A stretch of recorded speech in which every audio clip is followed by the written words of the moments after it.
Snitching is one of the biggest crimes imaginable in both the streets and hip-hop culture. So when someone goes out of their way to make a career out of uncovering those who've committed this terrible offense, it's no surprise that they are seen as heroes by some and villains by others. But what happens when the snitch buster is also accused of being an informant himself? And does it lead to the empire they've built crumbling around them? It's your boy Louaista, and this is the story of 1090 Jake, a YouTuber who made a career off exposing rappers who were snitches and eventually got exposed for the very same thing while he was in prison. But first, let's get you up to speed on how he became such a big deal in the first place. Born in Massachusetts, the content creator lesser known as Jake Cherry was just your average kid getting into some scrapes before he moved to Tampa, Florida. At that point, his life took a drastic turn when he became a rare example of a white boy joining the Bloods. From there, he set out on a mission to prove himself in ways that your typical gang member wouldn't have to, all because of his unique status. Yeah, that was really like the only thing that I was around. It's not like you could pick from this gang and that gang.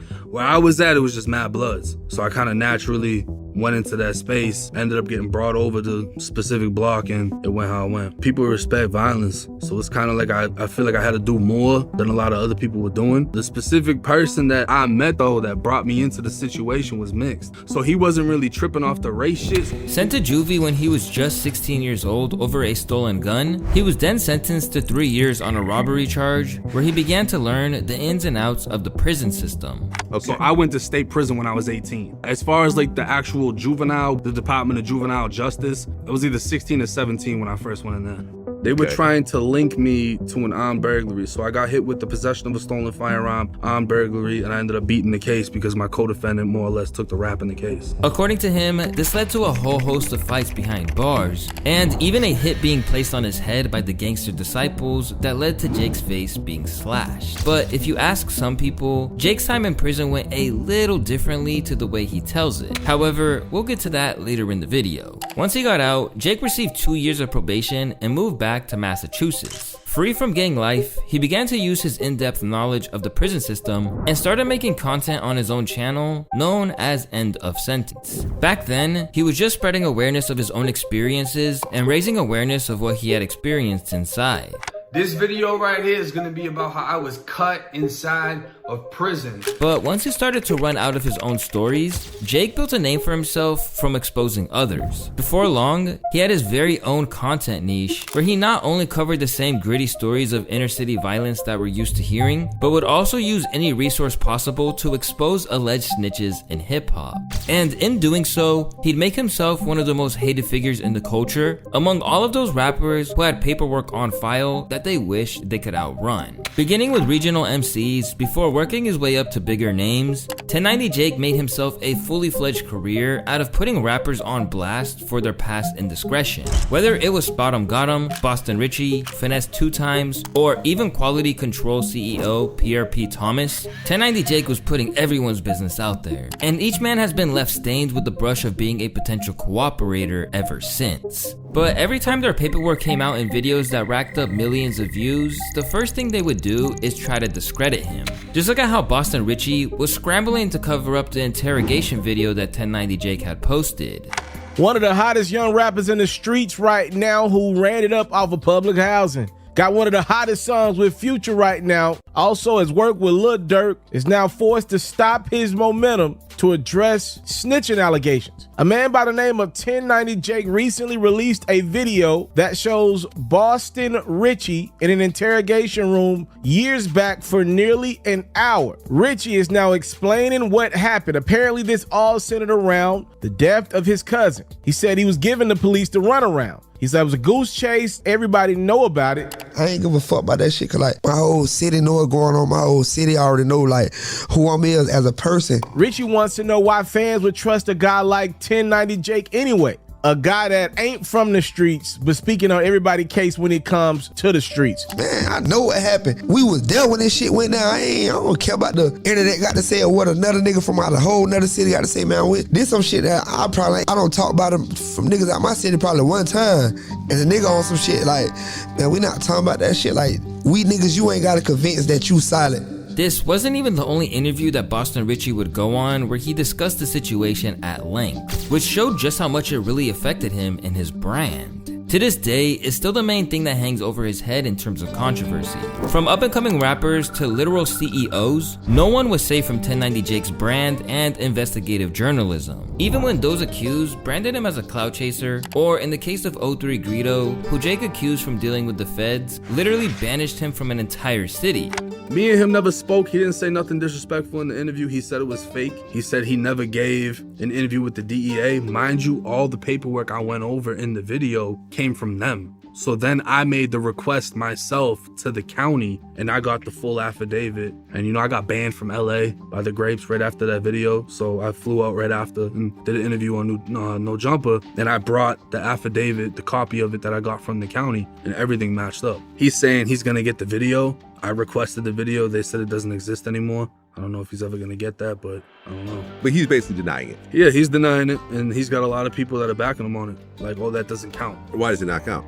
I don't know. They be making exceptions for people. What I heard was because it's not court paperwork, it's sheriff department paperwork, it doesn't count. But what doesn't make any fucking sense about that is every single one of those documents would be in the court case. It would just be photocopied and stamped with a court number. So whether you request it from the courts or the county, it's gonna be the same fucking thing. Suddenly racking up foes in hip-hop while making a bag all at the same time, Jake was well aware of the potential dangers that came with exposing those with a lot to lose. When you make this type of content and you're involved in hip-hop in itself, it becomes dangerous and you make more enemies than you know of. You don't know whose story you've talked about before, and they're just like, you know what, I'm so mad, but I'm not gonna go after none of them that did it. I'm gonna go after this kid that just talked about it. But that wasn't the only hurdle he faced, as given the fact that he was a white guy from Massachusetts discussing predominantly black artists, there were some who felt uncomfortable with him being the one who decided what rappers should suddenly be outcasts in the culture. And over time, people like Charleston White made this well known. How he getting them? How is he getting interrogation tape from the police department? How is he getting this? The media can't get this. The new Channel 8, how is he getting this? And why is it they just giving it to a white man only to come destroy black people? This white man got the power to destroy black people, and we eating out the palm of his hands because he can come expose our snitches. He ain't exposing no white folks. And they ain't giving him no white interrogation tapes, or the bikers, or the skinheads. Who doing this to us? Who? And why is it a white face that sits over the tapes that decides who we see and we biting on it? Who is this white boy? And why is he so into black snitches? Why? Why does it matter to this cracker? I hate him and I don't even know him. I just know he a cracker white boy, and I hate them kind of white folks. I don't care how credible his information is. We don't want to hear it from no white boy to come destroy our kind. He destroying number of black people with this credible information that he obviously is getting from the police. With comments like "real talk, no lies told," and "Charleston just destroyed Jake's career," you would think that he was done after someone like Charleston White, a well-respected figure in the hip-hop space, discredited his whole brand. But in Jake's opinion, this was just a natural response to the fact that he was the one who managed to turn this kind of content into a viable business. As far as who gets the profit, it's the motherfucker that figures it out. We could all stop right now. That doesn't mean you're gonna take off. You might not even be good at this shit. They might not even like you. They watch you because they like you. They watch me because they like me. It is what the fuck it is. Because people will say me and you are only succeeding at this shit because we're white and there's some big fucking conspiracy and they're getting blackballed. It never ends. Yeah, definitely.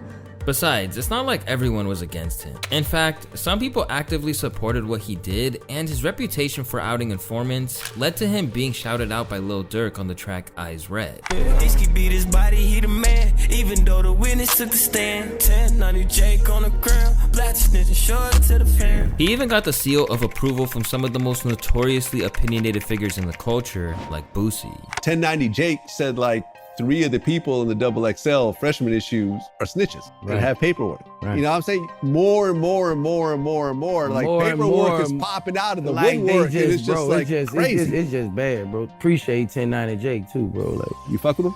Yeah, I fuck with him, bro. If it wasn't for him, bro, and if he was a different color, it'd be all gravy. Oh man, people more scared of him than me these days. Hey, I'm grateful for 1090 Jake, bro. I smile every time. We gotta get him on the show, man. A concern for anyone with skeletons in their closet, Jake was getting a real reputation as authority on all things paperwork and street code. But he's not just about exposing rappers. At the height of his power, he was clearing artists when they were falsely accused, even if he felt viewers just focused on the negative. They tried to say thug, snitch, or whatever. I did a video on that, and his sister thanked me. The thing is, when I dropped that video, everybody assumed I had something negative to say. All the comments and, you know, it hit all the blogs, everybody's talking cash shit, but his actual sister is like, yo, I appreciate you for clearing his name on that. You know, so a lot of people, they don't even want to see what it is. They just have an opinion and hate on it. Building an empire out of being the man who could tell you if someone really told or if it was all just hearsay, Jake really looked unstoppable for a brief moment. But unfortunately for him, all those he had tried to take down were now going to savor the news that in his past, Jake might have crossed the line into snitching territory himself. In September of 2023, stories began to emerge that Jake wasn't quite the hardline anti-snitch campaigner that he made himself out to be. According to reports, 1090 Jake had supposedly handwritten a letter about an altercation when he was behind bars, where he seemed to be telling on a fellow inmate. Paperwork has surfaced of 1090 Jake allegedly writing a handwritten statement against another inmate while he was locked up. How do we feel about this? Jake tried to do damage control for his brand by hopping on Instagram Live with Remo from No Jumper to try and set the record straight about the allegations, where he claimed that he had actually covered this in old videos. I'm gonna be honest with you, nobody really gets out of confinement. If you get a DR, yeah, pretty much not gonna get out of there. Yeah. So I wrote that shit up like, look, ain't none of this shit happened. None of this shit's true. I had to sit in the room handcuffed while they beat the out of both of the boys. And even though this is dude I'm at war with, and he just fired me up, I don't want to see nobody get flipped like that, you know? I'd rather do it to you than watch the police do it. This is from 4 years ago, bro. Breaking down this whole... The comments to the video showed that people were not buying it. Nah, we don't want to hear it. Just like you be doing our people. A rat is a rat, white or black. Cap.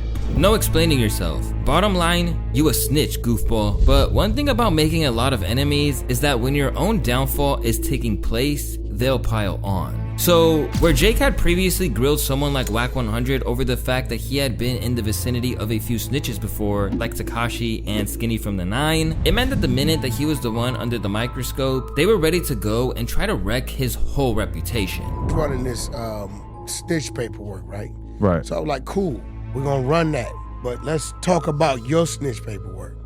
Could we go over yours, the one when you were telling? So what do you think he told on? Are you talking about the broken window thing that he told the cops that it was somebody else? He gave statements. You know, I got a little research team over there on Clubhouse. They put it all together. I think if he told, he should just say, listen, I'm king rat, and one rat knows a rat. And people will respect that. He like, I'm exposing rats. So then he takes away the attack. Who do you think he told on? What you mean, the gentleman in the paperwork? Suddenly, videos titled things like, "This new leaked paperwork could be the end of 1090 Jake's career," were being published, and the tables were firmly turned on Jake.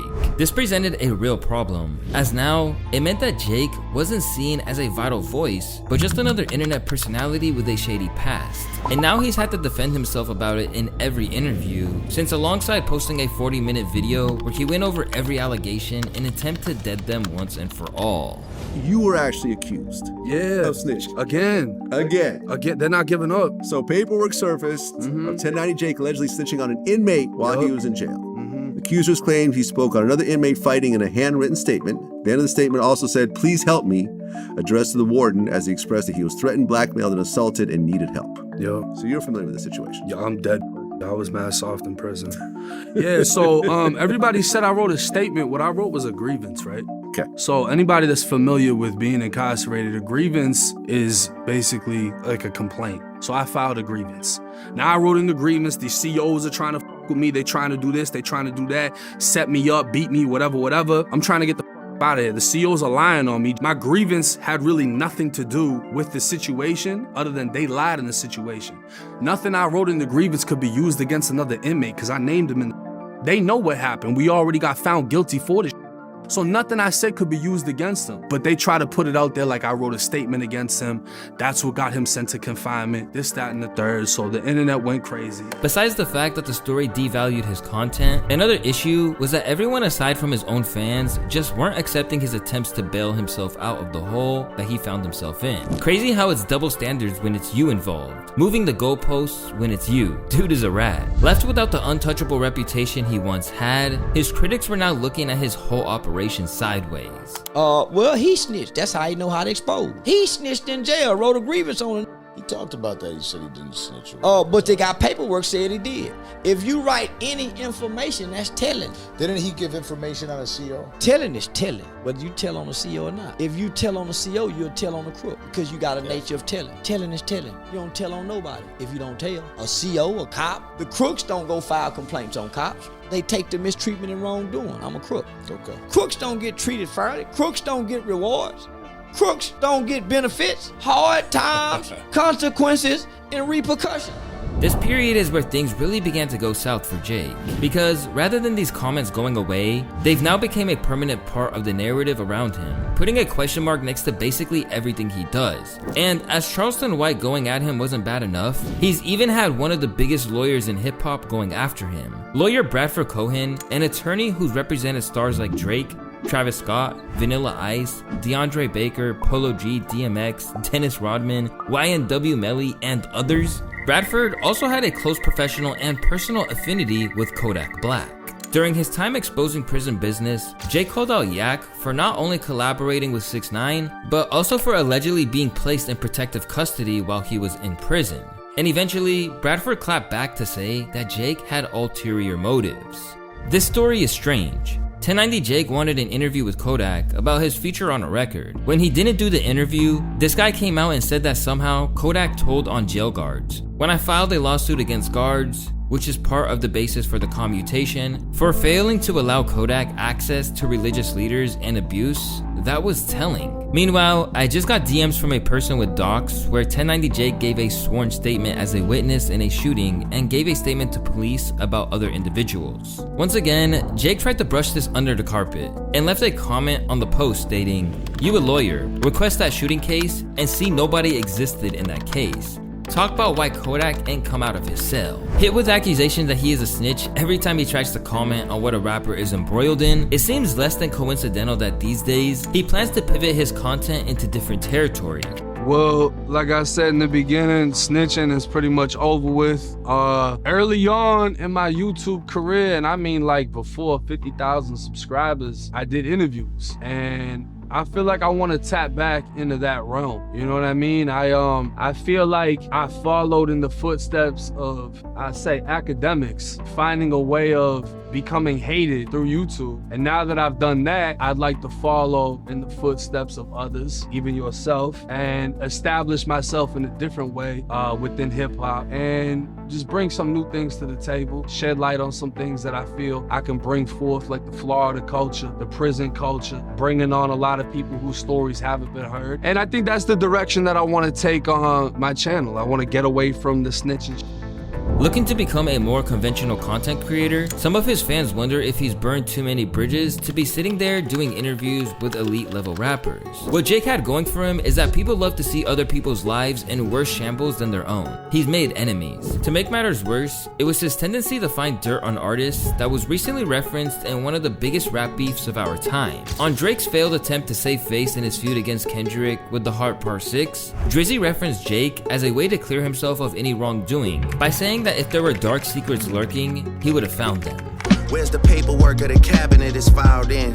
1090 Jake would've took all the walls down. The streets would've had me hiding out in a small town. At the moment, 1090 Jake is learning the dangers of being synonymous was one thing. Back when he had no allegations of snitching against his name, this wasn't so much of a problem. But now that he's got the same stain on him that he's administered to so many rappers, it means that his content can't possibly hit the same for most viewers. Even when he hit 1 million subscribers, it was still the first thing a lot of social media said to diminish his accomplishment. And now that he's trying to move away from it, he really just has to hope that fans will still rock with him in the same way they did when he had his unique selling point as the man who could ruin your favorite artist's reputation at a moment's notice. And not to say it's really done too much damage to his channel, as he's still consistently posting videos to this very day, and his views are still pretty solid, doing around 3 million views a month at the time of this recording. And recently, bro even snitched on someone who was close to him. So in a lot of ways, he is now facing the repercussions of a culture he contributed to. And in that sense, he really can't complain about the reputational issues he's facing now.